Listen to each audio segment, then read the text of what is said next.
ये अपने आंखों को बंद करें और हम एक कोरस गाते हुए हम प्रभु का प्रार्थना करते हुए प्रभु का वचन सुनेंगे। Thank you Jesus, thank you Jesus, thank you. सारे जहां में तुझसा कोई नहीं, तुझको छोड़ कोई प्रभु है ही नहीं। सारे जहां में तुझसा कोई नहीं, तुझको छोड़ कोई प्रभु है ही नहीं। घुटने में टेकूं बस तेरे सामने, तू है मेरा प्रभु, तू मेरा पिता।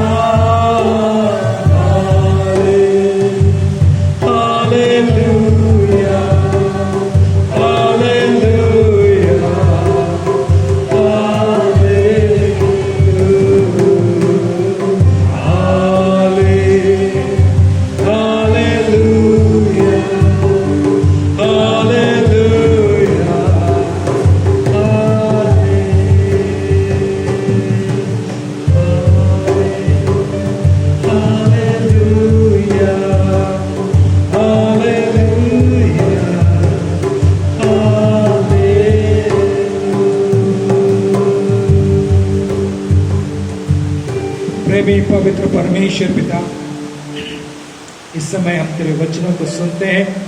प्रभु तू हम सबसे बातें कर। धन्यवाद इस दिन के लिए, इस समय के लिए धन्यवाद करते हैं। पवित्र आत्मा हमारे बीच में है, इसके लिए धन्यवाद। तो ये अगुवाई कर और चला प्रभु, धन्यवाद यीशु मसीह के सामर्थ्य नाम से, amen. Praise the lord, hallelujah. प्रभु का धन्यवाद करते हैं आज के दिन के लिए। प्रभु महान है और उसकी करुणा सदा की है, आमेन। आइए इस समय हम लोग कुछ वचनों को देखेंगे। परमेश्वर का वचन हमें जीवन देता है। क्या देता है? और उस जीवनदायक वचन को हमको सुनने के द्वारा हम आशीष पाते हैं, जीवन को पाते हैं। क्या पाते हैं? जीवन पाते हैं। तो इस समय हम लोग प्रभु का वचन देखेंगे। मेरे प्यारों, जैसे कि हम जानते हैं, बहुत सारे चिन्हों को हम देख रहे हैं, बहुत सारे चिन्ह, अंत के दिनों की चिन्ह, अंत के समय के चिन्ह को हम देख रहे हैं। तो आवश्यक है, जरूरी है कि इन दिनों में हमें सावधानी के साथ, सतर्कता के साथ बढ़ना है। ये जानकर कि वचन में बताता है अंत के दिनों में बहुत सारे शिक्षाएं होंगी, बहुत प्रकार की शिक्षाएं होंगी, और कुछ ऐसी शिक्षाएं जो भरमाने वाले भी होंगी, और कुछ ऐसी शिक्षाएं जो हमें आत्मिकता में बढ़ने वाली होंगी। इसीलिए आवश्यक है कि जब हम ऐसे चिन्हों को देख रहे हैं कि दुनिया अस्त व्यस्त हो रहा है और बहुत सारी परिस्थितियां हो रही हैं, लोग बेचैन हैं, लोग मर रहे हैं, डर में जी रहे हैं, और ऐसी ऐसी चिन्ह जो बाइबल बताती है अंत की दिनों की चिन्ह है। हालेलुया। तो हमें वचन के आधार पर खड़ा होकर के अपने जीवन को जीने का प्रयत्न करते हुए हमको बढ़ना है। हालेलुया। आइए एक वचन को पढ़ेंगे। मत्ती रचित सुसमाचार 7 अध्याय उसका 13 पद से हम पढ़ेंगे। मत्ती 7 अध्याय उसका 13 पद, कोई जोर से पढ़ेंगे।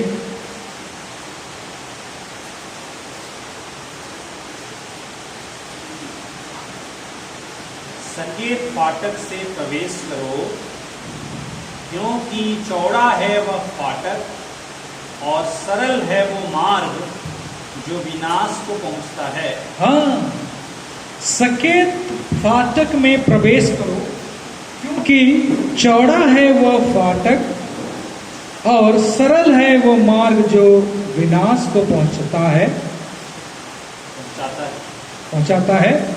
और बहुत से हैं जो उससे प्रवेश करते हैं। तो बहुत सारे लोग कहां प्रवेश करेंगे? चौड़ा मार्ग में। बहुत सारे लोग कहां प्रवेश करेंगे? चौड़ा मार्ग में। लेकिन सकेत का मार्ग अर्थात नैरो वे जिसको बोलते हैं, सकरा जो है, जहां चलना इतना आसान, सकरा मार्ग में चलना कठिन है। हालेलुया। कौन सा मार्ग में चलना आसान है और कौन सा मार्ग में चलना कठिन है? सकरा मार्ग में चलना आसान है, सकरा मार्ग में चलना कठिन है, क्योंकि वो बहुत पतला होता है, वो काफी नैरो होता है। लेकिन चौड़ा मार्ग में चलना बड़ा आसान है। आप खेलते, नाचते, देखते, झूमते जा सकते हैं। आपको उसमें ज्यादा किसी चीज का परवाह करना नहीं पड़ता है। तो लेकिन वचन कहता है वो चौड़ा मार्ग कहां लेके जाता है हमें? विनाश की ओर, क्योंकि वहां पर ध्यान नहीं देते हैं लोग। कई बार हम लोग देखते हैं एक्सीडेंट की संख्या आजकल बढ़ गया है। पहले पतला मार्ग था लेकिन उतना एक्सीडेंट नहीं होता था, लेकिन जब चौड़ा हुआ मार्ग तो और ज्यादा, क्योंकि सब समझते हैं इसमें हम जैसे भी चला सकते हैं, और कई जगह में एक्सीडेंट हो जाता है। मुझे याद है जब हम लोग का यहाँ LNT का रोड बना, हाईवे में बहुत सारा एक्सीडेंट सुनने को मिलता है। तो कई बार सकरा मार्ग में चलना हमको कठिन लगता है, हम देख के संभल के चलते हैं, लेकिन चौड़ा मार्ग में बहुत अंधाधुंध चलते हैं, जिसके कारण एक्सीडेंट भी बहुत। तो यहां पर चौड़ा मार्ग क्या है और सकरा मार्ग क्या है, इसको हमको जानना चाहिए। हालेलुया। क्योंकि लिखा है 14 पद में लिखा है, क्योंकि सकेत है वो फाटक और कठिन है वो मार्ग जो जीवन को पहुंचाता है, और थोड़े हैं जो उससे पाते हैं। थोड़े हैं जो उसको, अधिकतर लोग क्या होते हैं, उसको नहीं पा पाते हैं। कम ही लोग हैं जो सकरा मार्ग में चलना चाहते हैं और जीवन को पाना चाहते हैं, लेकिन अधिकतर लोग उसमें चलना नहीं चाहते। मेरे प्यारो, वचन में लिखता है, अगर हम आत्मिक रीति इसको देखते हैं तो एक ही मार्ग है जिसके विषय में लिखा है बाइबल, जो जीवन को लेके जाता है। और कौन सा मार्ग है? यीशु मसीह पर विश्वास करने के द्वारा वो मार्ग हमारे लिए खुलता है। हालेलुया। यीशु है वो मार्ग जो जीवन की ओर हमको लेकर चलता है। हालेलुया। तो आवश्यक है जानना कि यीशु मसीह के साथ चलना, यीशु मसीह के मार्ग में चलना वो क्या है, वो सकरा मार्ग वो कौन सा है। क्योंकि वचन में लिखता है बहुत सारे लोग उस मार्ग को सोचते हैं और निकल पड़ते हैं। और अगर हम देखते हैं वचन में तो बहुत सारे लोगों के विषय में लिखा है, बहुत सारे लोग उस मार्ग में चलने के लिए आगे बढ़ते हैं, लेकिन कई एक हैं जो जिनको सोचना जरूरी है कि उस मार्ग में लोग चल रहे हैं कि नहीं चल रहे। इसीलिए अपने आप को जांचना चाहिए, परखना चाहिए। कई बार क्या करना चाहिए, हमको देखना चाहिए कि सच में मैं उस मार्ग में चल रहा हूं या नहीं चल रहा। क्योंकि देखिए आने वाले समय में ऐसा होगा जब हम लोग जिस मार्ग में चल रहे हैं उस सब का लेखा जोखा हमको दिखाना पड़ेगा। इसीलिए अभी से यदि हम जांचते हैं और परखते हैं अपने आप को, तो उस दिन हमारे लिए आनंद का विषय होगा। हालेलुया। अगर हम देखते हैं मत्ती रचित सुसमाचार उसका 25 अध्याय उसका 31 पद से, मत्ती रचित 25 अध्याय उसका 31 पद, जो कि यीशु मसीह का आने का विषय लिखता है और न्याय करने का विषय लिखता है।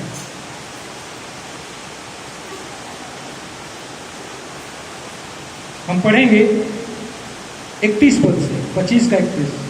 जब मनुष्य का पुत्र अपनी महिमा में आएगा, जब मनुष्य का पुत्र अपनी महिमा में आएगा और सब स्वर्गदूत उसके साथ आएंगे, हाँ, स्वर्गदूत भी उसके साथ आएंगे, तो वह अपनी महिमा के सिंहासन पर विराजमान होगा। हाँ, वो सिंहासन पर विराजमान होगा। कहां पे? हाँ, फिर और सब जातियां उसके सामने इकट्ठा की जाएंगी। सब जातियां उसके सम्मुख इकट्ठी की जाएंगी। और जैसे चरवाहा भेड़ों को बकरियों से अलग कर देता है, वैसे ही वह उन्हें एक दूसरे से अलग करेगा। हाँ, भेड़ और बकरियों को क्या किया जाएगा? अलग किया जाएगा। हाँ? वह भेड़ों को अपनी दाहिनी ओर और बकरियों को अपनी बाईं ओर खड़ा करेगा। तो भेड़ों को किधर खड़ा करेगा? दाईं ओर, राइट हैंड साइड, और बकरियों को बाएं ओर, लेफ्ट हैंड साइड में। हाँ? तब राजा अपने दाहिनी ओर वालों से कहेगा, हाँ? हे मेरे पिता के धन्य लोगों, मेरे पिता के धन्य लोगों, आओ उस राज्य के अधिकारी हो जाओ जो जगत के आदि से तुम्हारे लिए तैयार किया गया है। हालेलुया। उनको कहेगा, किनको कहेगा?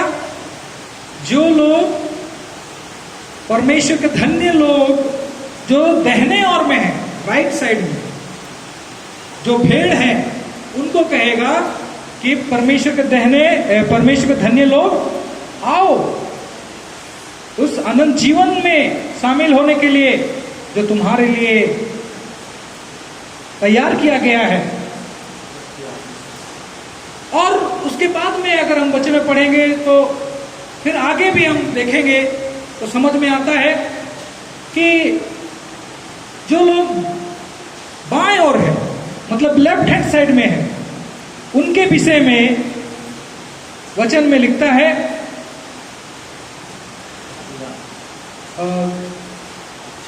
41 को पढ़िए।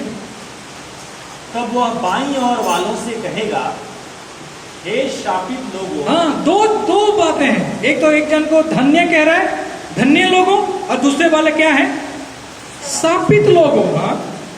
मेरे सामने से उस अनंत आग में चले जाओ जो शैतान और उसके दूतों के तैयार की गई है। हाँ, वो अनंत आग किसके लिए है? शैतान और दूतों के लिए तैयार किया गया है। वो मनुष्य के लिए नहीं है, मनुष्य के लिए, लेकिन वो किसके लिए है? शैतान और उसके दूतों के लिए तैयार किया गया है। लेकिन इन लोगों को कहा जा रहा है कि तुम वहीं जाओ,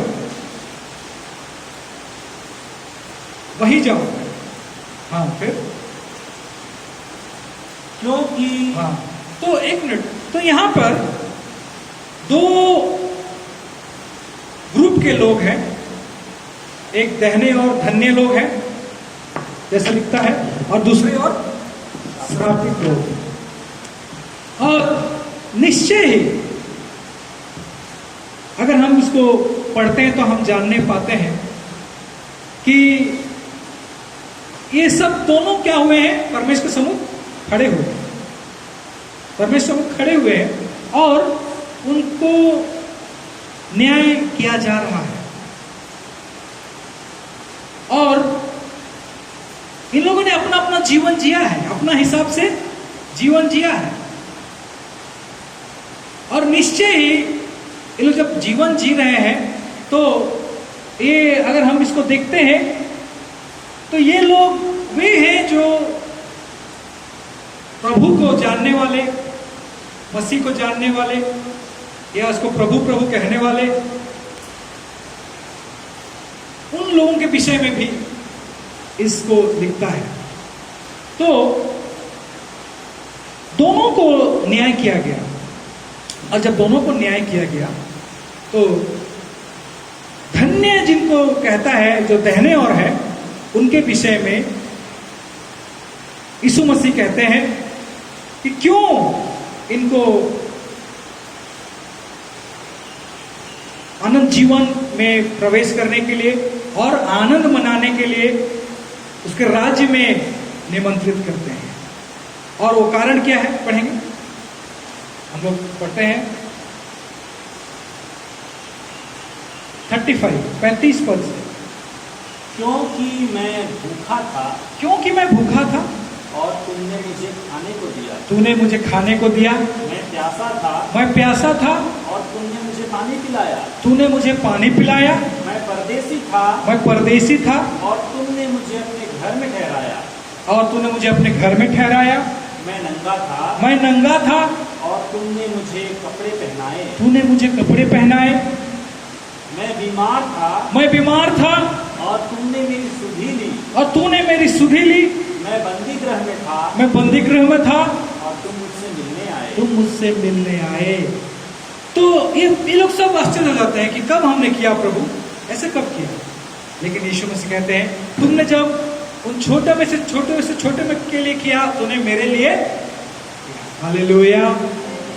कहने का अर्थ, ये लोगों को अगर हम देखते हैं तो इनका जीवन कैसा है, इन्होंने क्या किया, दूसरों के लिए जिया है। हालेलुया। अपना जीवन में वे लोग सिर्फ अपने लिए नहीं जिए, अपने कामों के लिए, अपने शरीर के लिए, अपने इच्छा के लिए, अपने परिवार, अपने इसलिए केवल नहीं जिए। इन्होंने किसके लिए जिया, दूसरों के लिए।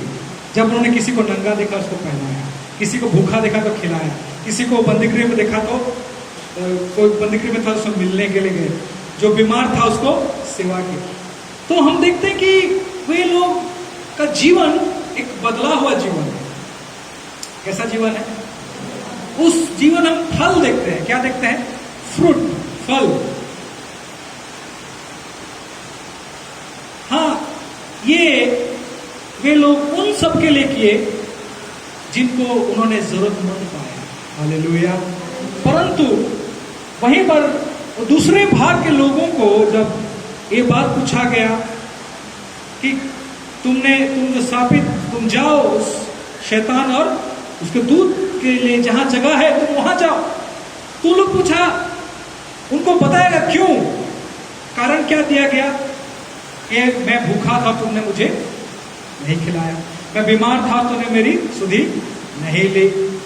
तो ये सारे विषय, मैं नंगा था तूने मुझे नहीं पहनाया, मतलब कहने का अर्थ ये है कि तुमने सिर्फ अपने लिए जिया, लेकिन दूसरों के लिए नहीं जिया, दूसरों को जरूरत को नहीं समझा, दूसरों को प्रेम नहीं किया।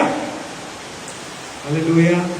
तो ये लोग जो कहते हैं, हो सकता है हम लोग बोल रहे होंगे, हम प्रभु को जानते हैं, हम प्रभु को जानते हैं, लेकिन उनके विषय में हो सकता है वो लोग प्रभु को जाने हुए लोग हैं, लेकिन उन लोग प्रभु का प्रेम को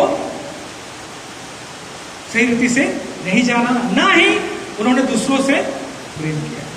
जबकि यीशु मसीह का सबसे पहला आदेश क्या है, क्या है, परमेश्वर का आदेश क्या है, प्रभु का आदेश क्या था, कि तुम एक दूसरे से प्रेम करो, इसी से जानेंगे कि तुम मेरे चेले हो। हालेलुया। और हम यहां देखते हैं उनका अंत बहुत भयंकर है। उन लोग पूछते हैं, हम कब आपको देखे, कब आपको देखे भूखा, कब आपको देखे नंगा, कब आपको बंदीगृह में देखे, कब बीमार देखे। और उनको यीशु मसीह ने कहा, 44 को पढ़िए। तब वे उत्तर देंगे, हे प्रभु, हमने तुझे कब भूखा या प्यासा या परदेसी या नंगा या बीमार या बंदीगृह में देखा और तेरी सेवा टहल ना की। हाँ, कब हमने तुझे देखा प्रभु, तब वह उन्हें उत्तर देगा, मैं तुमसे सच कहता हूँ कि तुमने जो इन छोटे से छोटों में से किसी एक के साथ नहीं किया, हाँ, किसी एक के साथ नहीं किया, वह मेरे साथ भी नहीं किया। तो मेरे साथ भी तुमने। Hallelujah, praise the Lord. मेरे प्यारों, देखिए स्पष्ट यहाँ कहता है कि तुमने जब उनके लिए नहीं किया तो मेरे लिए भी नहीं किया। और ये अनंत दंड भोगने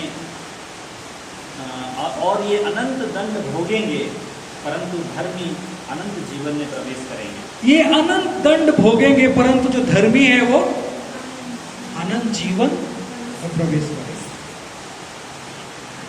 तो देखिए, सिर्फ प्रभु बोलने से प्रभु नहीं होता है ना यीशु मसीह। उसके बातों को भी हम मान करके, जब प्रभु कहते हैं मतलब उनकी बातों को मानना अनिवार्य है, उसमें कोई ऑप्शन नहीं है। प्रभु बोले मतलब क्या? प्रभु बोलने का मतलब क्या? स्वामी। और जब स्वामी बोला ऐसा करना है और नहीं करते हो तो प्रभु नहीं मानते हो, उसका मतलब प्रभु कहते हैं और नहीं करते हैं मतलब हम उस प्रभु नहीं मानते हैं। हम चाहे बोले कि हाँ वो प्रभु है, प्रभु है, लेकिन अगर हम प्रभु कहकर नहीं मान रहे मतलब हम उसको प्रभु नहीं मानते। इसलिए उद्धार पाने के लिए क्या करना पड़ता है? मुंह से सबसे पहले जानकर कि यीशु प्रभु है, क्या करना है? मुंह से अंगीकार करना, प्रभु का अर्थ को समझ करके। हालेलुया। तो ये लोग केवल अपने लिए जिए और प्रभु के इच्छा के अनुसार नहीं चले। और सच में प्रभु का वचन में भी लिखता है, अगर हम लोग देखते हैं मत्ती रचित सुसमाचार 7 अध्याय उसका 21 पद को, 7 का 21 को पढ़िए। जो मुझसे हे प्रभु कहता है, हाँ, उनमें से हर एक स्वर्ग के राज्य में प्रवेश ना करेगा। जो मुझे हे प्रभु कहता है उनमें से हर एक स्वर्ग के राज्य में प्रवेश। तो प्रभु बोल देने से हम प्रवेश नहीं हो जाता है, हाँ? परंतु वही जो मेरे स्वर्गीय पिता की इच्छा पर चलता है, परंतु जो मेरे स्वर्गीय पिता की इच्छा में चलता है वही प्रवेश। हालेलुया। तो प्रभु का इच्छा में चलना क्या है? परमेश्वर का कार्य क्या है? यूहन्ना को पुस्तक में बोलता है परमेश्वर कार्य क्या है, उसकी इच्छा क्या है। तो उसका इच्छा ये है कि हम उस पर विश्वास करें। बिल्कुल ये सच है कि हम उस पर विश्वास करें। वो एकमात्र पुत्र है, विश्वास करें। लेकिन विश्वास के साथ साथ और एक चीज बहुत इंपॉर्टेंट है, जो बहुत महत्वपूर्ण है मन फिराना। हालेलुया। उद्धार पाने के लिए क्या करना पड़ता है? क्या करना पड़ता है? हाँ, पहले मन फिराओ, विश्वास करो और मन फिराओ। मन फिराना का मतलब क्या है? रिपेंट। रिपेंट का मतलब जो हम कर रहे थे उसको, जो गलत है उसको छोड़कर सही को पकड़ना, सही मार्ग में चलना, फिर जाना। रिपेंट का मतलब फिर जाना, मन को फिरा लेना। मन को फिरा लेना, मन मतलब जैसे अगर हम, हमारा सोच से सब कुछ निर्धारित होता है ना, जैसे हम सोचते हैं वैसे सब कुछ क्या होता है? निर्धारित होता है। तो हम मन को फिरा लेना। अगर मेरा मन कहीं लगता था जो गलत है, उसमें क्या होना? मेरे को फिर जाना। अगर हम कुछ गलती कर रहे थे, गलत कामों में थे, गलत चीजों में थे, गलत बोल रहे थे, गलत सोच रहे थे, तो उसको फिर जाना, मन को फिराना। रिपेंट जिसको बोलते हैं, मन फिराना। तो सबसे पहले विश्वास करना जरूरी है। विश्वास करके क्या होना है? मन फिराना। ये दो चीज होना है, जरूरी है। मन फिराना आवश्यक है। तो केवल हम बोलेंगे हाँ प्रभु यीशु मसीह प्रभु है, इतना बोलने कर हम अभी स्वर्ग चले जाएंगे, ऐसा नहीं। विश्वास करो और क्या करो? मन फिराओ। ये दोनों चीज होना जरूरी है। और जब मन फिरता है तो क्या होता है? फल भी दिखता है। Hallelujah, hallelujah. इसीलिए मन फिराना जरूरी है। हम मन फिराने का विषय को आगे हम देखेंगे कि वो क्या है, किस तरह से हमारा मन का नया होना क्या है उसको हम लोग देखेंगे। तो ये व्यक्ति लोग जो हे प्रभु कहते हैं, उनमें से हर एक परमेश्वर राज्य प्रवेश ना करेगा, परंतु वो जो पिता की इच्छा पर चलता है। तो अंत के दिन में बहुत सारे लोग बोलेंगे, प्रभु तेरे नाम से तो हमने भविष्यवाणी की, तेरे नाम से अद्भुत काम किए, तेरे नाम से चंगाई की, देखो तेरे नाम से हमने कितना कुछ नहीं किया। लेकिन अंत में क्या देगा, जवाब क्या देता है प्रभु यीशु मसीह? देखते हैं हम लोग 23 पद को देखिए, 7 अध्याय 23, मत्ती का 7 का 23 को पढ़िए, क्या जवाब होगा? तब मैं उनसे खुलकर कह दूंगा, हाँ, मैं तुमको कभी नहीं जाना। मैंने तुमको कभी नहीं जाना। ये बड़ा ही आश्चर्यजनक बात है, कभी नहीं जाना मैं तुमको। फिर क्या लिखता है? हे कुकर्म करने वालों, हाँ? मेरे पास से चले जाओ। मतलब मेन चीज क्या है वहां पे, जो एक्ट को दिखा रहे हैं, कुकर्म करने वालों, मतलब तुमने सच में मन नहीं फिराया था। ऐसे लोग कुकर्म करने वालों, मतलब अभी तक उन लोग कहां पे हैं, उनका कर्म कैसा है? कुकर्म। परमेश्वर नजर में कैसा है? कुकर्म है। इसलिए हे कुकर्म करने वालों, मुझसे दूर चले जाओ। हालेलुया। इसलिए आवश्यक है, जरूरी है समझना कि हम विश्वास करने के साथ हमको क्या करना है? मन को भी फिराना चाहिए। सिर्फ विश्वास में हम चले, हाँ विश्वास करते हैं, अच्छा है, विश्वास करने के द्वारा उद्धार है, सही है, लेकिन वो विश्वास सच्चा कैसे प्रकट होता है? फल के द्वारा से ही प्रकट होता है कि हमने सच में विश्वास किया है। क्योंकि जो विश्वास करता है वो बोलते हैं और उसके अनुसार चलते भी हैं। इसलिए वचन में कई जगह लिखा है कि तुम सिर्फ सुनने वाले नहीं, परंतु वचन के अनुसार चलने वाले भी। Hallelujah, praise the Lord. तो मेरे प्यारो, आवश्यक है, अगर इसी जगह में मत्ती सुसमाचार उसका 25 अध्याय उसका 24 पद में भी अगर हम देखते हैं तो उसमें तोड़ा के विषय में क्या है? टैलेंट्स। किसी को 5 तोड़ा दिया गया, किसी को 3 तोड़ा दिया गया और किसी को 1 तोड़ा दिया गया, और उनको कहा गया कि इसको इस्तेमाल करो। परंतु जब स्वामी आया वापिस, तो जो 5 लिया था वो 10 दिया, और जो 3 तोड़ा लिया था ना, 2 लिया था, उसने उसको डबल लौटाया। और जो 1 तोड़ा लिया था उसके विषय में क्या लिखता है? देखिए, पढ़िए 24 पद को। तब जिसको 1 तोड़ा मिला था, हाँ, उसने आकर कहा, हाँ, हे स्वामी, मैं तुझे जानता था कि तू कठोर मनुष्य है। हाँ, तो वो व्यक्ति का कहना है कि मैं तुझे जानता था।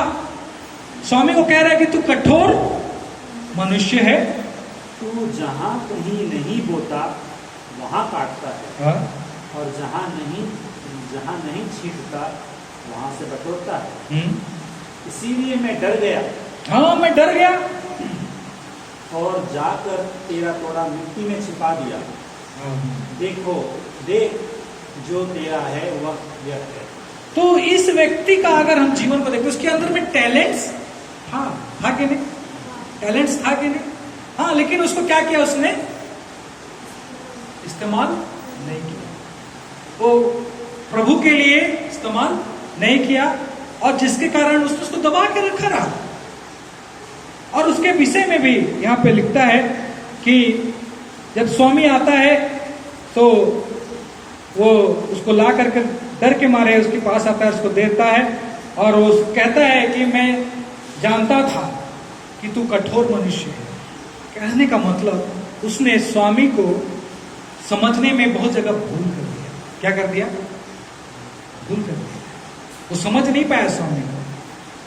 तो हो सकता है शिक्षा का सही शिक्षा उसको नहीं मिलने के कारण उसका समझ उसके स्वामी के प्रति सही नहीं रहा, कि उसके स्वामी का इच्छा क्या है उसको जानने नहीं सका, और वो क्या किया? उस तोड़े को नीचे डाल दिया।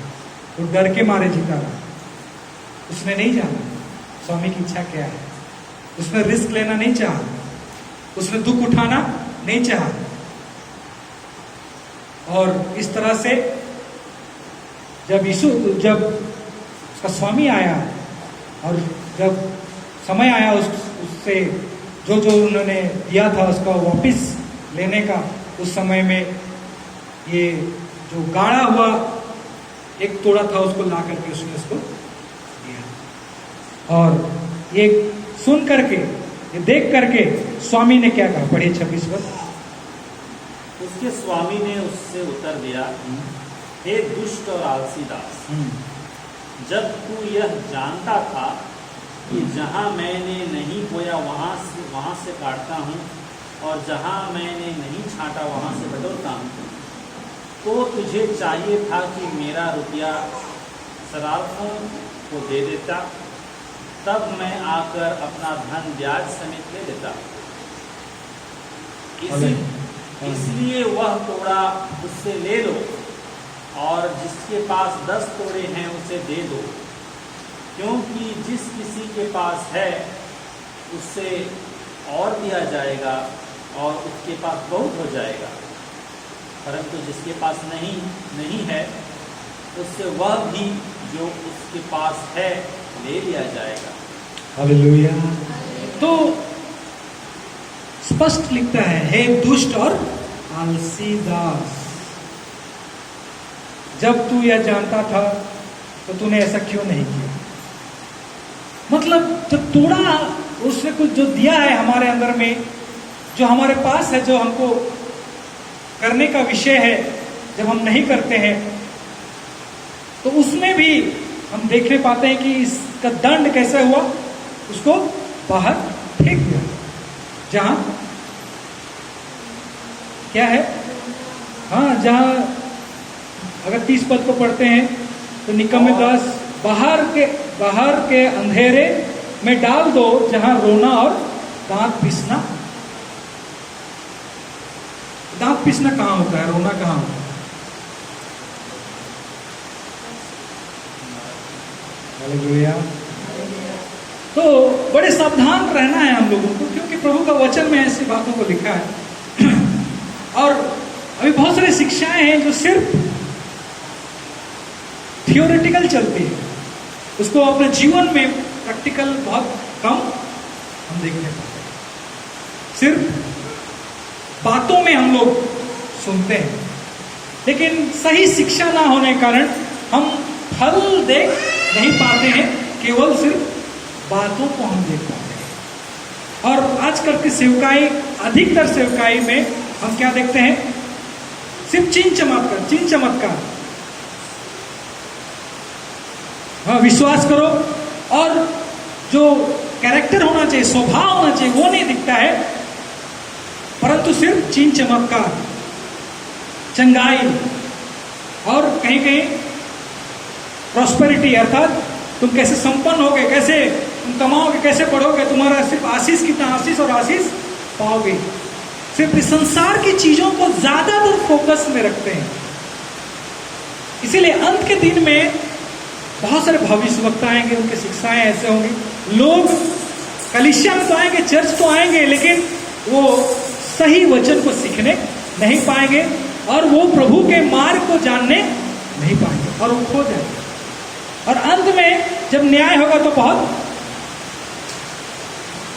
दुख होगा तो जान करके कि हम कैसे चले, क्योंकि वो तो सोचेंगे हम तो चिन्ह चमत्कार देखे, बड़े बड़े काम तो देखे, लेकिन जब यीशु मसीह कहता मैं तुमको नहीं जानता, कहने का मतलब प्रभु प्रभु बोले, मतलब यीशु को तो जानते थे वो लोग, लेकिन सच कभी सच में मन नहीं फिराया, क्योंकि उनके अंदर में वो फल दिखाई नहीं दिया, जिसके कारण यीशु मसीह कहते हैं कि मैंने तुमको नहीं जाना, अभी नहीं जाना। हालेलुया। इसीलिए शिक्षाओं को, सही शिक्षाओं के द्वारा ही हम क्या हो सकते हैं, प्रभु के प्रतिरूप में बदल सकते हैं, क्योंकि सबसे प्रभु का इच्छा एक है, हम उस पर विश्वास करें, मन फिराएं और उसके स्वरूप में बदल जाएं। उसके स्वरूप और समानता में बन जाए, उसके स्वरूप में, उसके कैरेक्टर में, उसका एट्रीब्यूट्स में हम हो जाएं, ये पिता का इच्छा है। क्योंकि हम उसके संतान होते हैं, जब विश्वास करते हैं तो हम उसके संतान कहलाते हैं। मतलब आवश्यक है कि उसके संतान का जो स्वभाव है वो हम में दिखना चाहिए। इसीलिए मन फिरना बहुत जरूरी है। अगर हम देखते हैं प्रेतों काम में 2 अध्याय का 42 में लिखता है कि जितने लोग विश्वास किए, मन फिराए, प्रभु यीशु मसीह के नाम से बपतिस्मा लिए, उन लोग 4 बातें करते थे। पहला क्या था?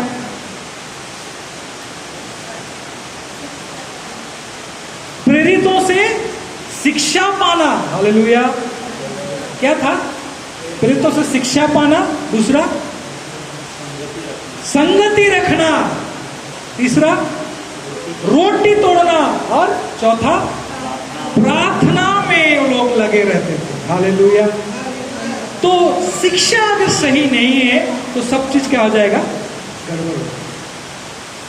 इसीलिए शिक्षा बहुत जरूरी है। ये सच है कि उद्धार विश्वास करने से और परमेश्वर के अनुग्रह से ही हमको मिलता है। लेकिन जो सच में विश्वास किया है और मन फिराया है, उसका जीवन में हम प्रभु के बातों को या फल को जरूर हम लोग देखने पाएंगे, दिखेगा। क्योंकि जिस पेड़ में हम लगे हैं वो पेड़ का फल हम में प्रकट होगा। इसे लिखता है, अच्छा पेड़ कभी बुरा फल, बुरा पेड़ कभी अच्छा फल नहीं दे सकता है। हालेलुया। इसीलिए सही शिक्षा होना जरूरी है, जिसके द्वारा हमारा मन क्या होना चाहिए? बदलना चाहिए। हम जब विश्वास किए तो हम ऐसा नहीं होता है कि एक ही बार हम बदल गए। पवित्र आत्मा हमारे अंदर में आ जाता है और वहां से हमारा आत्मिक जीवन आरंभ होता है। हालेलुया। और आत्मिक जीवन जब आरंभ होता है तो पवित्र आत्मा हम में काम करता है। क्या करता है? हम में काम करता है। इसीलिए शिक्षा पाते पाते, वचन पढ़ते पढ़ते पवित्र आत्मा हमको क्या करता है? बदलते जाता है। इसीलिए अगर हम लोग पढ़ेंगे फिलिपी उसका 2 अध्याय उसका 5 पद में हम देखते हैं यीशु मसीह का इच्छा, परमेश्वर की इच्छा हमारे लिए क्या है। फिलिपी उसका 2 अध्याय उसका 5 पद। जैसा मसीह यीशु का स्वभाव था, हाँ? वैसे ही तुम्हारा भी स्वभाव हो। जैसे यीशु मसीह का स्वभाव था वैसे ही तुम्हारा भी स्वभाव हो। हालेलुया। यीशु मसीह का स्वभाव जैसे था वैसे ही हमारे स्वभाव भी होना के विषय में लिखता है। हाँ, एक ही दिन में नहीं होगा, होगा क्या? लेकिन वचन में अगर हम पढ़ेंगे तो अंत संस्कार क्या करता है? हमको बदलते जाने के विषय लिखता है। उसका स्वभाव में, यीशु मसीह के स्वभाव में हम बदलते जाते हैं और तो मन के बदलने के द्वारा ही ये काम होता है। जैसे रोमी का पुस्तक में देखते हैं 12 अध्याय उसका 2 पद में अगर हम पढ़ें तो लिखता है कि तुम इस संसार के सदृश ना बनो। पढ़िए इसको।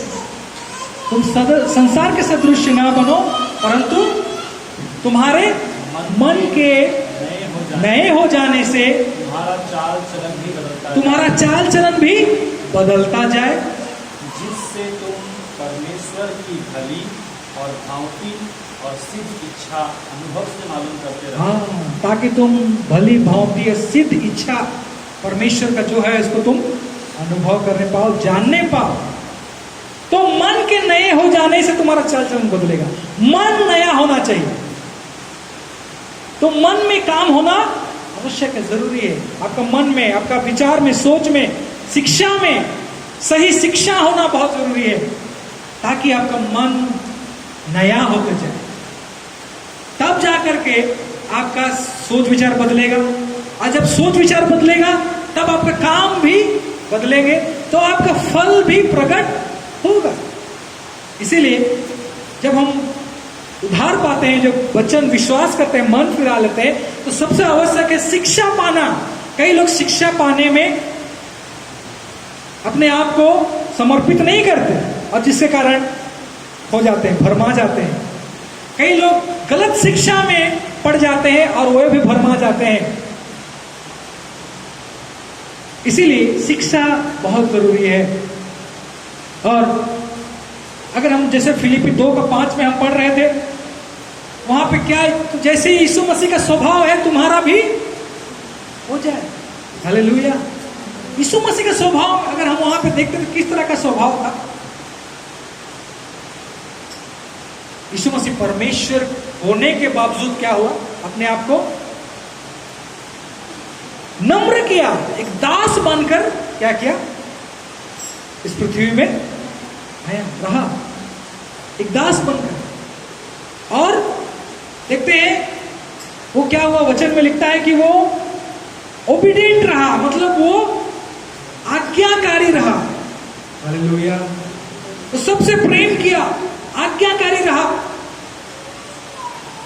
वचन में लिखता है वो मरते दम तक क्या हुआ, आज्ञाकारी, दुख उठाते हुए इसने आज्ञा मानकर मृत्यु तक उसने आज्ञा माना। हालेलुया। तो आज हमारा यीशु मसीह का स्वभाव हम में पढ़ना होना जरूरी है। जब हम बोलते हैं उद्धार पाए हुए हैं, मतलब सकरा मार्ग में चल रहे हैं, तो क्या होगा, क्या होगा, सकरा मार्ग में तकलीफ आएगा ना। कठिन है वो मार्ग लिखा है, कठिन है, तकलीफ होगा। सब हल्के में नहीं हो जाएगा, क्योंकि आज हल्का में सब हो जाता है। सब शॉर्टकट मारने के लिए तैयार है। अच्छा, मेहनत नहीं करना चाहते, शॉर्टकट में हो जाना चाहिए, सब कष्ट नहीं होना चाहिए। लेकिन जब मसीह में हम चलते हैं तो हमको कठिन मार्ग में चलना होगा। कई बार दुख भी उठाना पड़ेगा, ताड़ना भी सहना पड़ेगा, क्योंकि यीशु का मार्ग, जीवन का मार्ग है, वो इसी बात को प्रकट करता है। हालेलुया। जैसे यीशु मसीह ने, यीशु मसीह का स्वभाव था, सबसे प्रेम किया, नम्र हुआ, दास बनकर, जबकि परमेश्वर के तुल्य होने के बाद भी वो दास बन करके नम्रता के साथ में इस पृथ्वी में आया। और आज्ञाकारी होते होते क्या हुआ, मृत्यु तक भी, मृत्यु को भी सह लिया। हालेलुया। तो अगर हम पढ़ते हैं वचन में, 2 कुरिन्थी उसका 4 अध्याय उसका 16 से लेकर 18 तक पढ़ेंगे। 2 कुरिन्थी 4 अध्याय 16 से लेकर 18 तक। इसीलिए हम हियाव नहीं छोड़ते, हम हियाव नहीं छोड़ते, यद्यपि हमारा बाहरी मनुष्यत्व नष्ट होता जाता है। देखिए, बाहरी मनुष्यत्व क्या होता जाता है, नष्ट होता है। बाहरी मनुष्य, आउटर मैन जिसको बोलते हैं, बाहरी मनुष्यत्व नष्ट होता जाता है, तो भी हमारा भीतरी मनुष्यत्व दिन प्रतिदिन नया होता जाता है। हाँ, दिन प्रतिदिन हमारा भीतरी मनुष्यत्व, मतलब इनसाइड मैन, आत्मिक मनुष्यत्व क्या होता है, दिन प्रतिदिन क्या होता जाता है, नया होता जाता है। दिन प्रतिदिन नया होता जाता है, दिन प्रतिदिन, हर दिन नया होता जाता है। तो हमारा बाहरी मनुष्यत्व क्या होता है, क्या होता जाता है, नष्ट होता जाता है। मतलब बाहरी मनुष्यत्व बोले से क्या हम समझते हैं, शरीर के काम।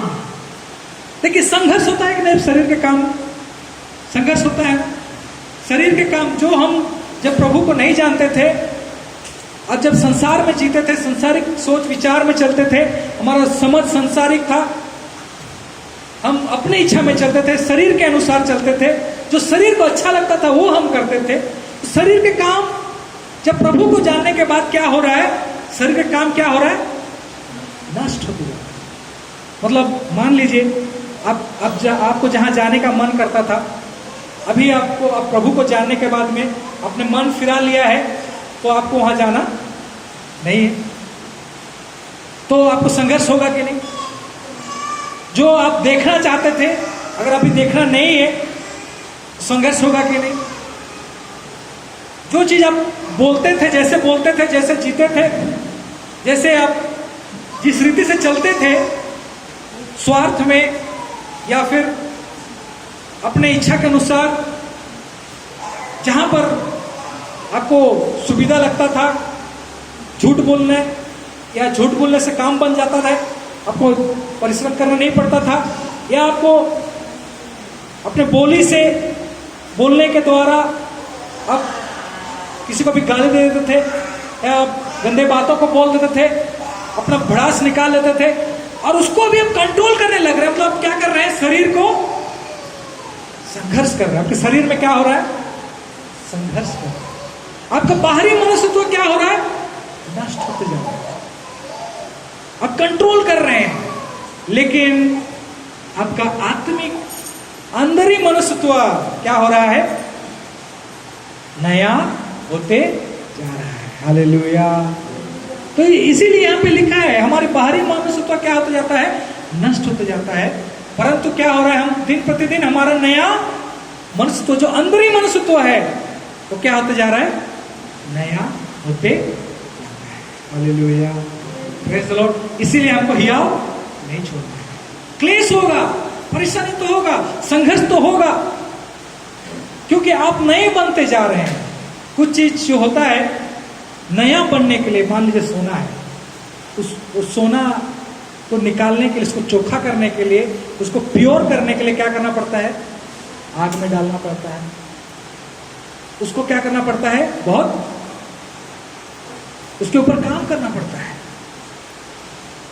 शुद्ध हो, ताकि वो क्या हो, पूरी रीति से शुद्ध होता जाता है। तो उसमें बहुत सारा दबाव होता है, बहुत सारा आग झेलना पड़ता है, बहुत सारा।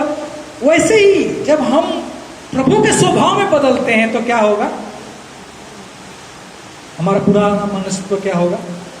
हमारा बाहरी मनुष्यत्व क्या होगा? नष्ट होते जाता है। लेकिन हम अंदर में भीतरी मनुष्यत्व क्या होता जाता है? नया होते जाता है। फिर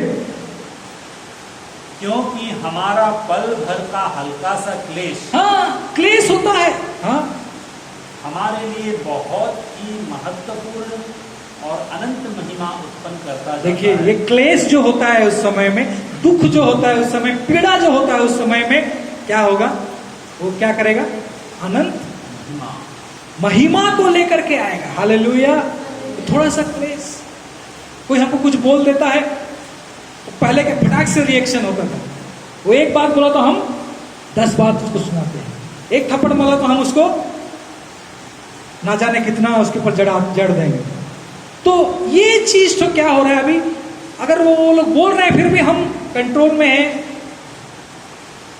संयम लगाए हुए हैं, तो हम क्या कर रहे हैं? अपने आप को, हाँ, हमारा पुराना मनुष्य तो क्या हो रहा है? संघर्ष कर रहा है, उसके ऊपर हम काम कर रहे हैं। हालेलुया। तो जब ये सारा चीजें होते हैं, हम सह रहे हैं, क्लेश हो रहा है, लेकिन जब ये चीजें होंगी तो अनंत महिमा को प्रकट करेंगे। हालेलुया। इसलिए जब क्लेश होता है, कोई आपको बोलता है, कोई आपके विरुद्ध में हो जाता है, कोई जो आपको पहले करते थे वो आपको करने में संघर्ष होगा, मतलब आपका पुराना मनुष्य नष्ट हो रहा है। हालेलुया। और आपका अंदर का मनुष्य तो क्या हो रहा है? भीतरी मनुष्य तो नया होते जा रहा है। आमीन। फिर और हम तो देखी हुई वस्तुओं को नहीं, हाँ, परंतु अनदेखी वस्तुओं को देखते रहते हैं। हाँ, अनदेखी वस्तुओं को देखते रहते हैं, प्रभु की ओर हम देखते रहते हैं, स्वर्ग की बातों को ध्यान लगा करके। ये सारी चीजें हम पर होती है, फिर भी हम उसकी ओर ध्यान लगाए रहते हैं, क्योंकि देखी हुई वस्तुएं थोड़े ही दिन की है, क्योंकि देखी हुई वस्तुएं तो थोड़ी दिन की जो नष्ट हो जाएंगी, परंतु अनदेखी वस्तुएं सदा बनी रहती है। हालेलुया। उसके लिए जो अनदेखे हैं, उसके लिए हम लोग जी रहे हैं, पढ़ रहे हैं। आमीन। Praise the Lord. फिर अगर हम लोग देखेंगे इफिसी का पुस्तक, उसका 4 अध्याय, उसका 17 से लेकर 32 पद। इफिसी 4 अध्याय, उसका 17 पद से लेकर 32 पद तक हम पढ़ेंगे, धीरे धीरे करके पढ़ेंगे। मेरे प्यारो, प्रभु का इच्छा हमारे लिए क्या है कि हम कैसे उस स्वभाव में बदलें। हाँ पढ़ेंगे। इफिसियों 4:17। 4:17 से। इसीलिए मैं यह कहता हूँ, इसलिए मैं ये कहता हूँ और प्रभु में आग्रह करता हूँ, हाँ आग्रह करता हूँ कि जैसे अन्य जातीय लोग अपने मन की अनर्थ रीति पर चलते हैं, हाँ तुम अब से फिर ऐसे ना चलो। हाँ ऐसे नहीं चलना तुम। क्यों? तुम जानो तुम नए हो गए हो, तुम नई सृष्टि हो। तो जैसे अन्य लोग चलते हैं वैसे तुम नहीं चलना, क्योंकि उनकी बुद्धि अंधेरी हो गई है। उनकी बुद्धि कैसे है?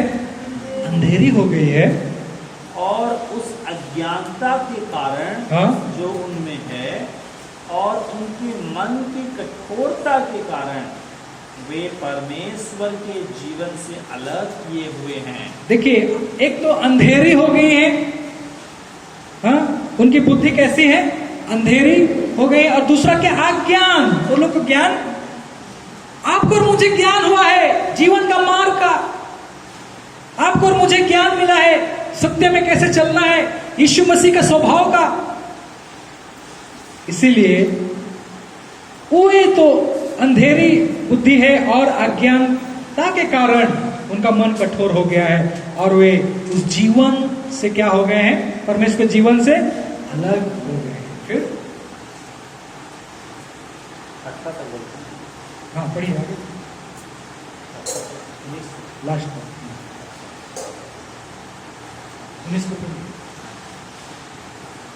और वे सुन्न होकर लुचपन में लग गए हैं, सुन्न होकर लुचपन में लग गए हैं कि सब प्रकार के गंदे काम लालसा से किया करें। हाँ गंदे कामों को लालसा से वो लोग करते फिर रहे हैं, करते फिर रहे हैं, उनको कोई फर्क नहीं पड़ता है। फिर पर तुमने मसीह की ऐसी शिक्षा नहीं पाई। देखिए, तुमने ऐसे मसीह की शिक्षा, तो शिक्षा कौन सी शिक्षा हमको मिला है?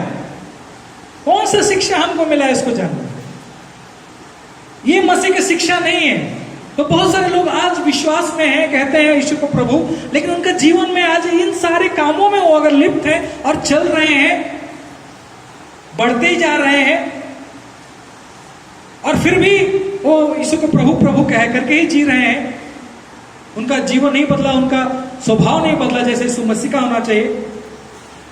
चलिए, हो सकता है 1 महीना, 2 महीना, 1 साल, 2 साल हो रहा है, 3 साल हो रहा है, 4 साल, 10 साल, लेकिन अगर हमारा स्वभाव वहीं पर हम है, उसी पुराने स्वभाव में है, कोई फल नहीं दिख रहा है, तो क्या वो अनसंस्कार, क्या हम बदल रहे हैं? इस बात को जांचना हमें जरूरी है। हालेलुया। इसलिए अपने आप को जांचना बहुत जरूरी है कि वही एक ही में तो नहीं लटके, दबा के तो नहीं रख दिए हैं, या हम बढ़ रहे हैं। भीतरी मनुष्य हम लोग का नया होते जा रहा है, या हम वहीं पर हैं। तो शिक्षा, हमारी शिक्षा कैसे है उसको हमको जानना है। यीशु मसीह की शिक्षा उन अन्य जाति, अन्य लोग जैसे जी रहे हैं कलीसिया से बाहर में, उनके समान नहीं, जो लोग लूचपन में और हर प्रकार के गंदे काम में लालसा के साथ में कर रहे हैं। हाँ, परंतु क्या 21 पद, वरन तुमने सचमुच उसी की सुनी, तो तुम तो सचमुच उसका सुने हो। किसका? यीशु मसीह का। हाँ, और जैसा यीशु में सत्य है, जैसा यीशु में सत्य है उसी में सिखाए भी गए। उसी में सिखाए भी गए। तो तुम शिक्षा तुमको मिला है जो यीशु मसीह में है, वो शिक्षा तुमको मिला है, वो शिक्षा जिसके विषय में आगे लिखता है। पढ़िए। कि तुम पिछले चाल चलन के पुराने मनुष्यत्व को, जो भरमाने वाली अभिलाषाओं के अनुसार भ्रष्ट होता जाता है, उतार डालो। हाँ, तो पिछली चाल चलन के पुराने मनुष्यत्व को, जो भरमाने वाली अभिलाषाओं के अनुसार भ्रष्ट होता जाता है, क्या करो उसको? तुम उसको पहन करके नहीं चल सकते, उसको क्या करना पड़ेगा? उतार कर तुमको आगे बढ़ना है। फिर और अपने मन के आत्मिक स्वभाव में नए बनते जाओ।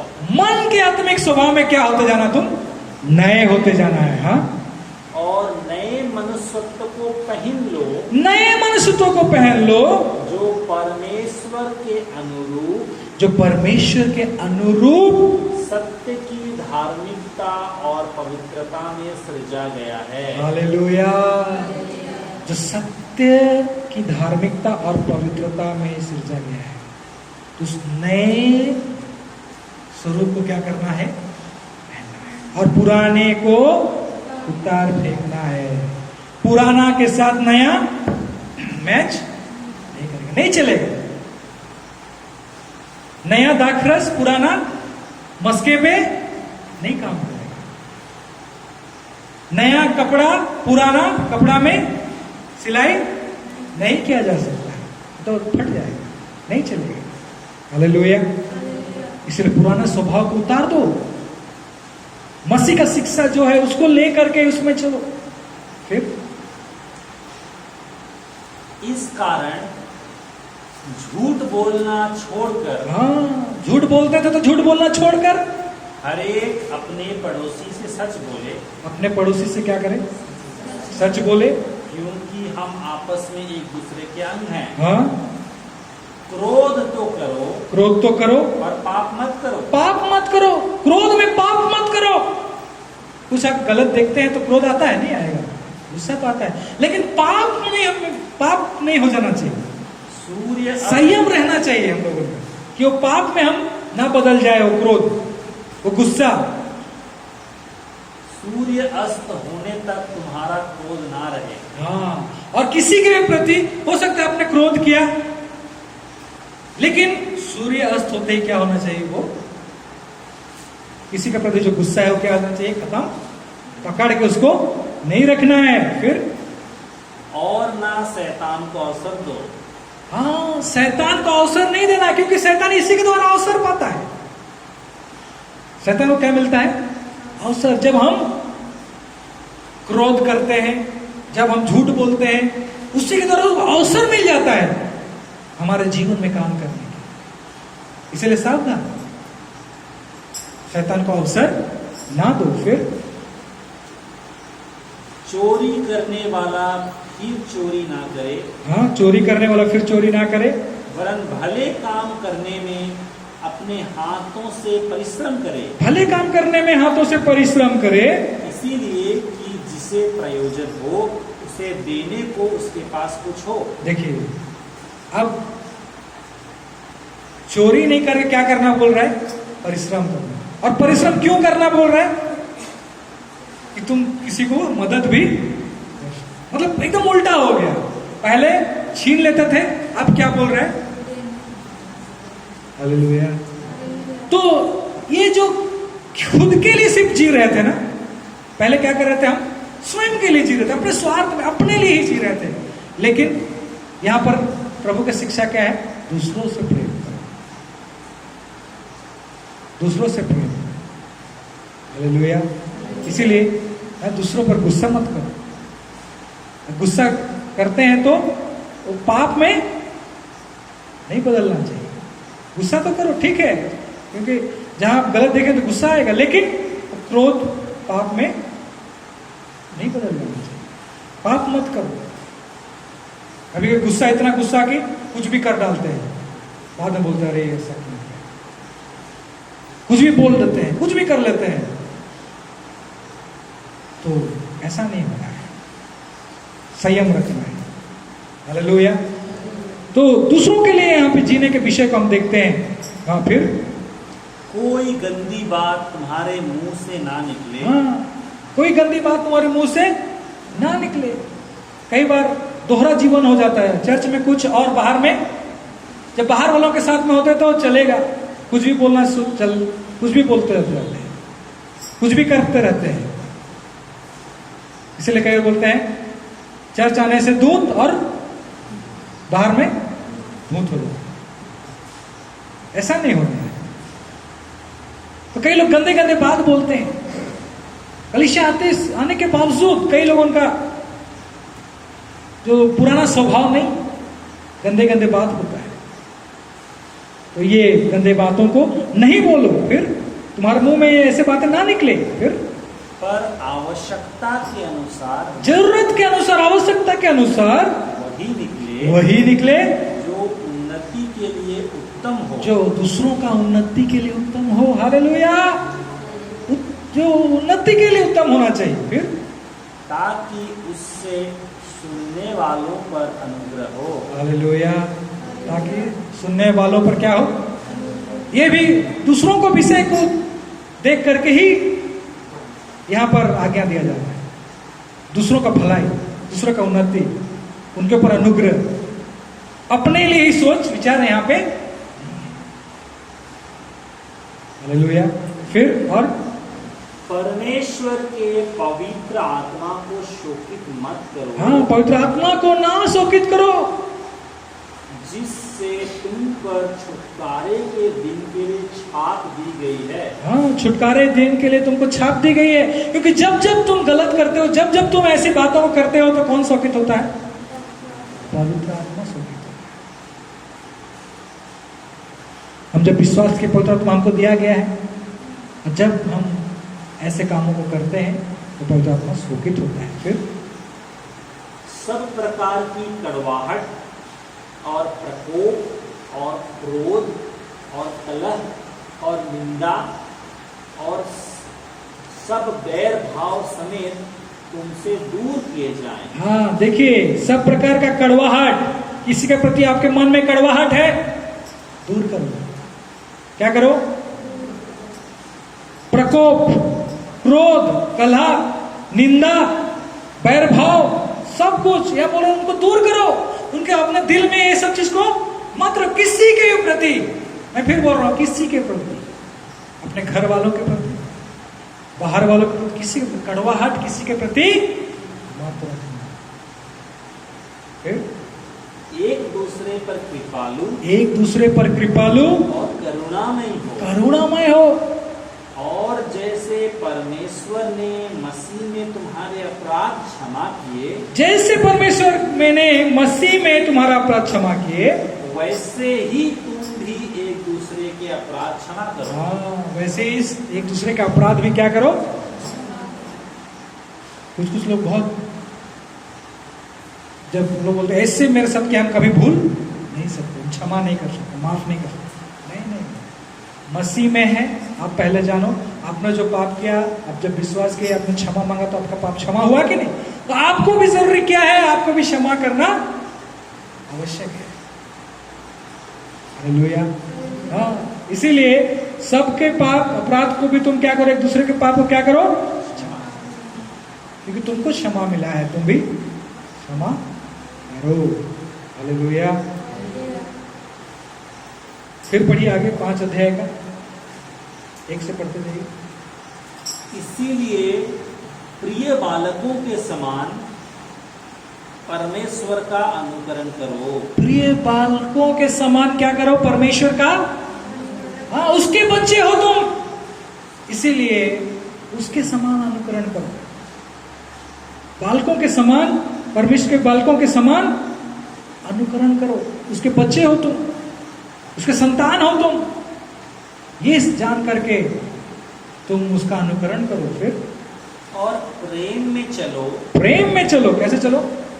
हाँ, जैसे मसीह ने भी तुमसे प्रेम किया, हाँ, और हमारे लिए अपने आप को सुखदायक सुगंध के लिए परमेश्वर के आगे भेंट करके बलिदान कर दिया। हाँ, प्रेम में चलो, जैसे मसीह ने प्रेम किया हमारे लिए, अपना बलिदान तक दे दिया, वैसे ही तुम भी एक दूसरे से क्या करो?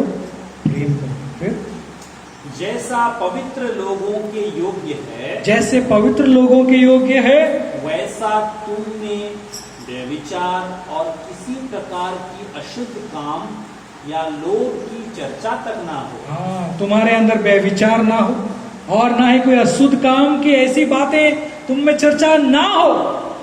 मतलब ये सारी चीज तुमसे बहुत दूर रहे। हाँ, फिर और ना निर्लजता, ना मूर्खता की बातचीत, जो निर्लज बातें हैं, निर्लज काम है, और मूर्ख वाली बातें, ना और ना ठट्ठा की, ठट्ठा करने वाली बातें, क्योंकि ये बातें शोभा नहीं देती। ये बातें शोभा नहीं। तुम परमेश्वर के संतान हो, तुम यीशु को प्रभु के ग्रहण किए हो, वो तुम्हारा प्रभु है, तुम में ये बातें शोभा नहीं देती, वरन धन्यवाद ही सुनना चाहिए। लेकिन क्या होता रहना चाहिए? हमेशा धन्यवाद का हृदय होना चाहिए। प्रभु तेरा धन्यवाद, तेरा धन्यवाद, सारे विषयों के लिए धन्यवाद, आनंद, धन्यवाद मसीह में हमको होना चाहिए। आमेन। फिर क्योंकि तुम यह जानते हो कि किसी व्यभिचारी या अशुद्ध जन या लोभी मनुष्य की जो मूर्ति पूजा के बराबर है, मसीह और परमेश्वर के राज्य में निराश नहीं। देखिए, बहुत महत्वपूर्ण बात को बोला। क्योंकि तुम यह जानते हो किसी व्यभिचारी या अशुद्ध जन या लोभी मनुष्य की जो मूर्ति पूजा के बराबर है, मसीह और परमेश्वर के राज्य में निराश नहीं है। तो ये सारी चीजें क्या है? स्वार्थ, अपने में सीमित होने वाली बातें हैं। एक लोभी, अशुद्ध जन, व्यभिचारी, ये सब किसके बराबर है? मूर्ति पूजा के बराबर है। कहने का मतलब, तुम प्रभु कहते हो यीशु मसीह को, लेकिन ये सारे चीज कर रहे हो, मतलब तुमने यीशु मसीह को प्रभु नहीं, इनको तुमने जगह दिया है। उसकी बातों पर नहीं, प्रभु की बातों पर नहीं, उसकी शिक्षाओं पर नहीं, इन बातों पर तूने मन को लगाया है। और वचन कहता है ऐसे लोगों को परमेश्वर के राज्य में निराश नहीं है। हम सब वहां पे जितना देख रहे थे, वो सब जहां न्याय का सिंहासन में जब यीशु मसीह बैठा, तो वो कह रहे थे कि जब मैं भूखा था, जब मैं प्यासा था, जब मैं बीमार में था, जब मैं बंदीगृह में था, तो सब बोले कब प्रभु, कब हमने देखा? तुमने उन छोटे में से छोटे के लिए जब किया तो तूने, और उनके लिए जब तूने नहीं किया तो मेरे लिए। कहने का मतलब, जब सिर्फ अपने लिए हम जीना शुरू किए हैं, अपने लिए जी रहे हैं, अपने ही स्वार्थ में जी रहे हैं, लोभ में, लालच में, और उन पूरे स्वभाव में, तो हम मसीह के लिए नहीं जी रहे हैं, मसीह के साथ नहीं चल रहे हैं, उसकी शिक्षा में नहीं चल रहे हैं, हमारा मन का नया नहीं हुआ है। तो हम सिर्फ प्रभु प्रभु कह रहे हैं, क्योंकि जो प्रभु प्रभु में क्या लिखा है, अंश अंश करके हम दिन प्रतिदिन क्या हो रहे हैं? बदलते जा रहे हैं। और अगर आज 1 साल, 2 साल, 3 साल, 10 साल हो गया है, आज हम मसीह में हैं बोल रहे हैं, और हमारा जीवन में वही बातें दिख रही है, तो सच में ये जांचने का विषय है कि हम मसीह में हैं। क्योंकि जो मसीह में है वो तो बदलते जाता है, ज्योति की ओर, सिद्धता की ओर, उसका स्वभाव में। तो कौन सा स्वभाव हम में मसीह को प्रकट करना है? हालेलुया।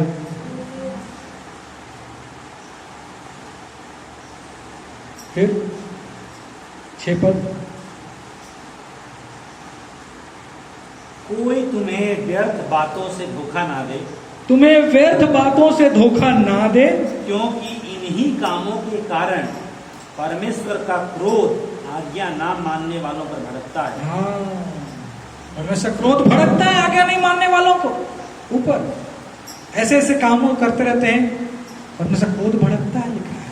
मतलब हम परमेश्वर क्रोध को भड़काने वाले होंगे या परमेश्वर को प्रसन्न करने वाले होंगे अगर इन कामों में, पुराने स्वभाव में अभी तक लिप्त हैं और सिर्फ प्रभु प्रभु कह रहे हैं।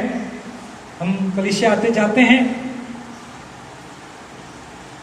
तो हम परमेश्वर को क्रोध करने वाले हैं, भड़काने वाले हैं, या उसको प्रसन्न करने वाले हैं? जांच लेना है, सोच लेना है। फिर इसीलिए तुम उनके सहभागी ना हो, उनके सहभागी ना हो, क्योंकि तुम तो पहले अंधकार अंधकार थे, हाँ, परंतु अब प्रभु में ज्योति हो। हालेलुया। जानो कि तुम ज्योति हो। अतः ज्योति की संतान के समान चलो। हाँ, मतलब ये लोग कहाँ पे हैं? इनको कहाँ शिक्षा मिल रहा है? कलीसिया के लोगों को शिक्षा मिल रहा है। ऐसे लोग परमेश्वर के मिराज, परमेश्वर राज्य के मिराज के सहभागी, क्योंकि तुमने सच में उद्धार को नहीं समझा अभी तक, प्रभु को नहीं समझा अभी तक, नहीं पहचाना इसका मतलब, क्योंकि तुम्हारा मन तो प्रभु में नहीं, संसार में ही लगा हुआ है, तो तुम्हारा फल नहीं दिख रहा है। फिर क्योंकि ज्योति का फल सब प्रकार की भलाई और धार्मिकता और सत्य है। हाँ, ज्योति का फल ये सब है, भलाई, सब प्रकार की भलाई, धार्मिकता और सत्य है। और यह परखो कि प्रभु को क्या भाता है। हाँ, ये परखो कि प्रभु को क्या भाता है, ना कि इसके क्रोध के कारण मत बनो। अंधकार के निष्फल कामों में सहभागी ना हो, हाँ, वरन उन पर उलाहना दो। हाँ, उनके विषय में बोलो। कई लोग सिर्फ विश्वास करते हैं, ठीक है उद्धार हो गया, चलो चंगाई, हाँ, धन, संसार की चीजें, आशीषें आशीषें आशीषें, चमत्कार चमत्कार, चिन्ह देखो, लेकिन हकीकत में हमें मसीह का स्वभाव को लाने की शिक्षा सबसे जरूरी है। हालेलुया। मसीह का स्वभाव में अगर हम नहीं बदल रहे, अगर वही पुराना स्वभाव में ही है, तो मेरे प्यारों, हम ज्योति का फल हम में नहीं है और हम सिर्फ प्रभु प्रभु ही कह रहे हैं। अभी तक हमने उस उद्धार को नहीं जाना है, सत्य को नहीं जाना है, हम सत्य से कहीं दूर अंधकार में है। वचन कह रहा है अंधकार में है। इसीलिए उन व्यक्ति को कह रहा है जो कलीसिया में तो है लेकिन ऐसा जीवन जी रहे, उनको कह रहा है तुम नहीं जान रहे हो क्या कि तुम ज्योति के संतान हो? फिर ऐसे काम कैसे? क्या तुम नहीं जानते ये सब व्यभिचार, अशुद्धताएं परमेश्वर राज्य में निराश नहीं पाएंगे? फिर क्योंकि उनके गुप्त कामों की चर्चा भी लज्जा की बात है। हाँ? पर जितने कामों पर उलाहना दिया जाता है वे सब ज्योति से प्रकट होते हैं, क्योंकि जो सब कुछ को प्रकट करता है वह ज्योति है। इस कारण वो कहता है, इस कारण लिखता है, हे सुनने वाले, हे सोने वाले, हे सोने वाले, जाग और मुर्दों में से जी उठ, मुर्दों में से जी उठ, तो मसीह की ज्योति तुझ पर चमकेगी। तो मसीह की ज्योति तुझ पर चमकेगी। इसीलिए ध्यान से देखो हाँ? कि कैसी चाल चलते हो। कैसे चाल चलते हो? निर्बुद्धियों के समान नहीं, निर्बुद्धियों के समान नहीं, पर बुद्धिमानों के समान चलो। बुद्धिमानों के समान चलो। अवसर को बहुमूल्य समझो, हाँ? क्योंकि दिन बुरे हैं। दिन बुरे हैं, अवसर को बहुमूल्य समझो। फिर इस कारण निर्बुद्धि ना हो, पर ध्यान से समझो कि प्रभु की इच्छा क्या है। प्रभु की इच्छा क्या है? निर्बुद्धि मत बनो। प्रभु की इच्छा क्या है जानो। प्रभु की इच्छा क्या है? खाली विश्वास करना ही है क्या? कि तुम विश्वास करो। कई बार इस वचन में ही रुक जाते हैं। प्रभु की इच्छा है कि तुम विश्वास करो, खाली विश्वास करो। क्योंकि अगर विश्वास कर रहे हो तो तुम करोगे, जो प्रभु कहते हैं वो भी तुम करोगे, और जो मना करते हैं उसको भी तुम नहीं करोगे। हालेलुया। फिर दाखरस से मतवाले ना बनो, दाखरस से मतवाले मत बनो, क्योंकि इससे लुचपन होता है। लूचपन होता है, पर आत्मा से परिपूर्ण होते जाओ। हालेलुया। जिस चीज से परिपूर्ण होना है वो क्या है? पवित्र आत्मा से भरते जाओ, परिपूर्ण होते जाओ। पवित्र आत्मा का अवसर दो तुम में काम करने के लिए, क्योंकि पवित्र आत्मा ये, जब हम वचन पढ़ते रहते हैं, सुनते रहते हैं, सही शिक्षाओं पे हम ध्यान लगाए रहते हैं, पवित्र आत्मा क्या करता है? हम में काम करता है, उसको अवसर देते हैं काम करने के लिए। कई बार जब कोई हमको हमारे विरुद्ध में खड़ा होता है, हमारे विरुद्ध में हमको बोलता है, तो हमको फटाक से नहीं बोलना है। हमको पवित्र आत्मा को काम करने देना है, धीरज धरना है। हालेलुया। तो ये सारे स्वभाव, हाँ, पहले फटाक से गलत चीज निकल जाता है। कोई हम लोग को मारा तो हम उनको 10 उनके मुंह पर चढ़ देते, एक शब्द बोले से हम 10 शब्द उनको सुनाते। ये सारी चीजें में हम क्या करें? अभी क्या करना? धीरज धरना। अभी क्या करना? ढाढ़स बांधना, संयम से काम करना, शांति से। यही तो है ना फल, पवित्र आत्मा का फल। पवित्र आत्मा को काम करने के लिए क्या करो? अवसर दो। हालेलुया। फिर और आपस में भजन और स्तुति गान और आत्मिक गीत गाया करो। हाँ, आपस में भजन गाते रहो, स्तुति गान करते रहो, आत्मिक गीत गाते रहो। और अपने अपने मन में प्रभु के सामने गाते और कीर्तन करते रहो। हाँ, मन में भी क्या करते रहो? ऐसा नहीं कि मन में हम कहीं हैं तो मन में कुछ और चलता रहे। मन में भी क्या गीत गाते रहिए, भजन करो, प्रभु में आपका मन लगे रहना चाहिए। फिर और सदा सब बातों के लिए हमारे प्रभु यीशु मसीह के नाम से परमेश्वर पिता का धन्यवाद करते रहो। हाँ, सदा सब बातों में क्या करते रहो? धन्यवाद। और वचन में थिस्सलुनीके के पुस्तक में जब पढ़ते हैं तो धन्यवाद करना, आनंदित रहना, प्रार्थना करना और सब बातों में परमेश्वर को धन्यवाद करना, यही तुम्हारे लिए मसीह यीशु में परमेश्वर की इच्छा है। ये परमेश्वर की इच्छा है। तुम धन्यवाद करते रहो, गीत गाते रहो, मन में प्रभु की स्तुति करते रहो। मसीह के भय से एक दूसरे के अधीन रहो। एक दूसरे के अधीन रहो। हालेलुया। एक दूसरे को प्रेम करो, एक दूसरे को प्रेम करो, एक दूसरे के बारे में सोचो, दूसरों के बारे में सोचो। जैसे यहाँ पे हर जगह हम देखने लगते हैं कि जो चोरी करता था वो अभी मेहनत करे, कमाए और दूसरों को। हालेलुया। जो क्रोध करता था वो संयम धरे, जो लोभ करता था लोभ नहीं। तो कई चीज हैं, हम खुद अनुभव करना चाहिए कि मेरे में बदलाव आ रहा है। कई बार मैं अपने जीवन में देखता हूँ कई चीज जो पहले अगर पहले ऐसा था कि मैं इस बात का एहसास करता हूँ, देने में कई बार बहुत मुश्किल लगता है कि लगता है ना, देने के लिए किसी को कहीं बहुत मुश्किल लगता है। हाँ, दूसरों से ले लेना बड़ा आसान लगता है।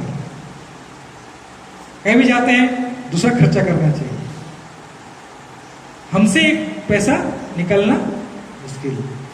और जैसे मेरे अंदर में था, दूसरे खर्चा करने से ठीक है, लेकिन जब प्रभु का वचन पढ़ते पढ़ते इस बात को समझने लगे, नहीं, हमको क्या करना चाहिए? दूसरों के लिए अपने आप को भी खर्च करना है। तो प्रभु मुझे सिखा दिया देने के लिए। ठीक है, देना है, देना सीखो। हालेलुया। प्रभु के लिए देना सीखो। लोग जो जरूरतमंद है उनको भी देना सीखो। कई लोग दसवांश भी, अभी लॉकडाउन हो गया ना, तो चर्च तो नहीं जा रहे हैं, तो दसवांश क्या देना है? ऑफरिंग क्या देना है? लेकिन वचन कहता है जब हम दसवांश नहीं देते हैं, भेंट नहीं दे रहे हैं, दसवांश नहीं देते हैं, क्या हो रहे हैं? हम क्या कर रहे हैं? चोरी कर रहे हैं। जो प्रभु का उसको प्रभु को हमको देना है, जो मसीह का उसको हमको देना है। हाँ, हो सकता है हम कलीसिया में नहीं जा रहे हैं, लेकिन हम जब प्रार्थना करते हैं उसको हम क्या करना है? प्रभु का है ये, इसको हमको छूना नहीं है, प्रभु के लिए, काम के लिए। हालेलुया। प्रभु क्या सिखा रहा है? हमेशा हमको दूसरों के लिए जीना सिखा, दूसरों को देना सिखा रहा है। दूसरों को यीशु मसीह क्या किए? दूसरों से प्रेम करना सिखाया हमको। वो खुद नम्र बने। वचन कहता है दूसरों को अपने से उत्तम समझो। और जैसे हमने अंत में पढ़ा ना, मसीह के भय से एक दूसरे के अधीन रहो, दूसरे को अधीन रहो, एक दूसरे को प्रेम करो, एक दूसरे को समझो। हालेलुया। मसीह का स्वभाव हम में होना जरूरी है। हालेलुया। तो जैसे मसीह चला, और न्याय के दिन में भी हम देखें कि क्या कर रहे हैं? दूसरों को हमने खिलाया। वचन यीशु मसीह पूछे कि तूने मुझे, मैं भूखा था तूने मुझे खिलाया, मैं प्यासा था तूने मुझे पिलाया, मैं नंगा था तूने मुझे पहनाया, मैं बंदी की तू मुझे मिलने आए। मतलब दूसरों के लिए भी जीने के लिए प्रभु हमको सिखा रहा है, दूसरों के लिए जीना, दूसरों प्रेम करना। आज मसीह में कई बार क्या करते हैं, हाँ मसीह हो गए, हाँ अभी चिन्ह चमत्कार, हाँ देखो धन, हाँ चंगाई, से बड़ी बड़ी बातें हैं, लेकिन मसीह के स्वभाव में ढल जाना, जो चीज आज आवश्यकता है, आज हम नहीं कर पाते। आज जरूरी है कि सही शिक्षा में हम चलें, कि इस पुराने स्वभाव को उतार कर क्या करना है, नए स्वभाव में हमको जीना है। अर्थात पुराना बातें बीतते जाना चाहिए। देखो सब चीज नहीं, हमको शरीर में भी, शरीर के पुराने स्वभाव को उतार के हमको भीतरी मनुष्यता में हमको नया होकर रहना है। और ये कब होगा? कब होगा? जब सही शिक्षा आएगा, जब सही शिक्षा आएगा। हालेलुया।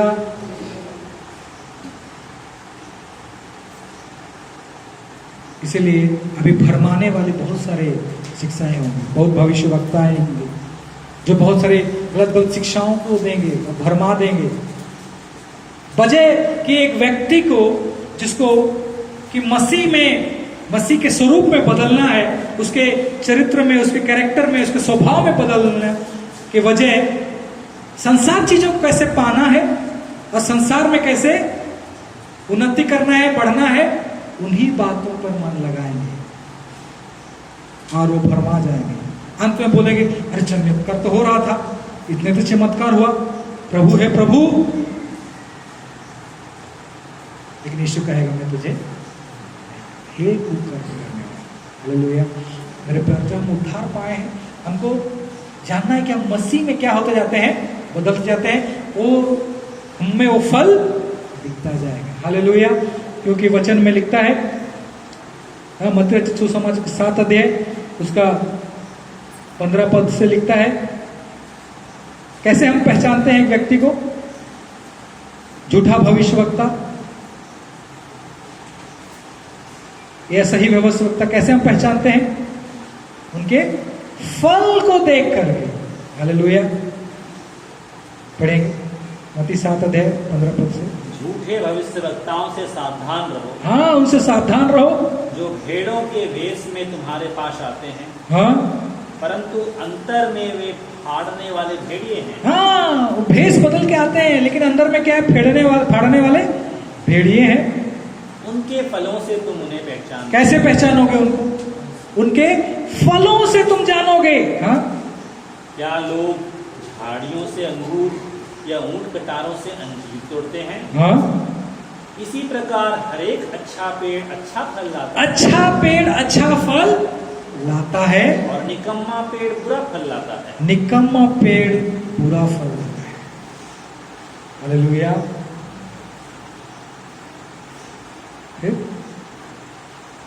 और जो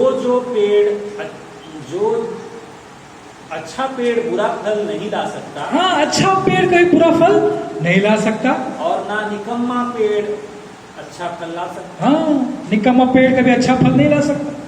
जो पेड़ अच्छा फल नहीं लाता, हाँ, वह काटा और आग में डाला जाता है।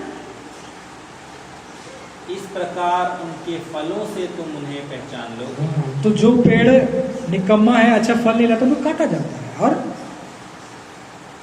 आग में डाला जाता है। तो तुमको पहचानना है, कैसे पहचानोगे? फल के द्वारा, उन लोगों के फल के द्वारा। और वचन कहता है कि तुम जाओ और फल लाओ। हालेलुया। यदि हम उस दाख लता में जुड़े हैं तो हमें अच्छा फल आएगा। हालेलुया। और इस साल का हमारा मैसेज क्या है? फलवंत जीवन जीने का। हालेलुया।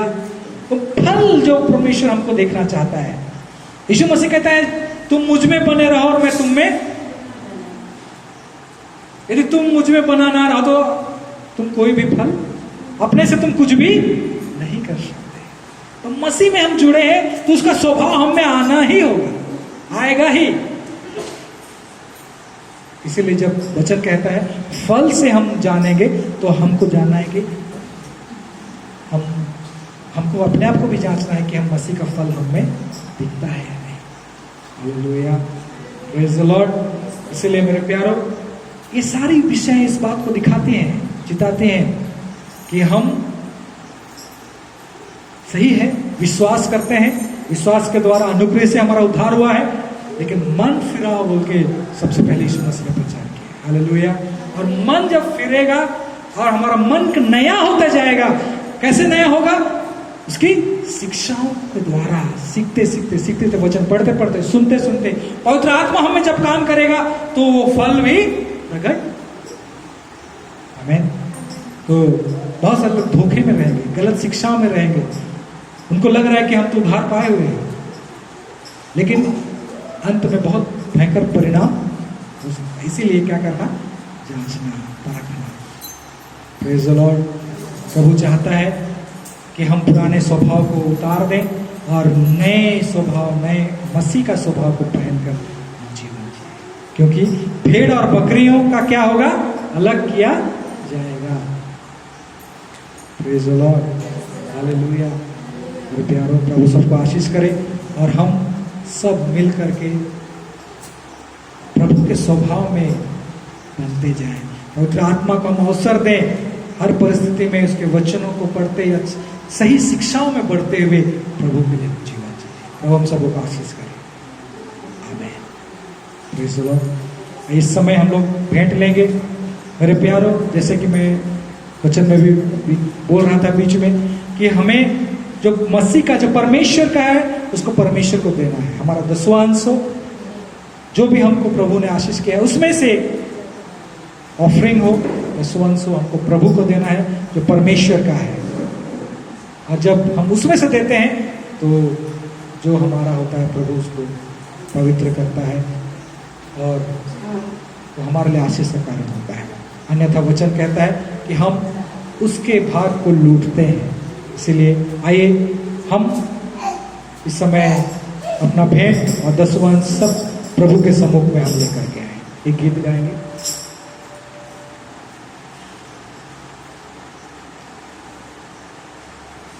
प्रभु का धन्यवाद करूंगा, उसकी संगति में सदा रहूंगा, साथ चलूंगा मैं जय जरूर पाऊंगा, साथ चलूंगा मैं जय जरूर पाऊंगा। प्रभु का धन्यवाद करूंगा, प्रभु का धन्यवाद करूंगा, उसके संगति में सदा रहूंगा, साथ चलूंगा मैं जय जरूर पाऊंगा, साथ चलूंगा जय जरूर पाऊंगा। प्रभु का धन्यवाद करूंगा। ना देगी मुझे दुनिया कभी भी कोई सुख और शांति आराम, ना देगी मुझे दुनिया कभी भी कोई सुख और शांति आराम। मेरे यीशु के साथ संगति में सदा मिलती खुशी मुझको, मेरे यीशु के साथ संगति में सदा मिलती खुशी मुझको। प्रभु का धन्यवाद करूंगा, उसके संगति में सदा रहूंगा, साथ चलूंगा मैं जय जरूर पाऊंगा, साथ चलूंगा मैं जय जरूर पाऊंगा। प्रभु का धन्यवाद करूंगा, प्रभु का धन्यवाद करूंगा। भाई राजन आएंगे उस समय और प्रार्थना करेंगे भेंट के लिए और साथ में वचन के लिए भी प्रार्थना करेंगे।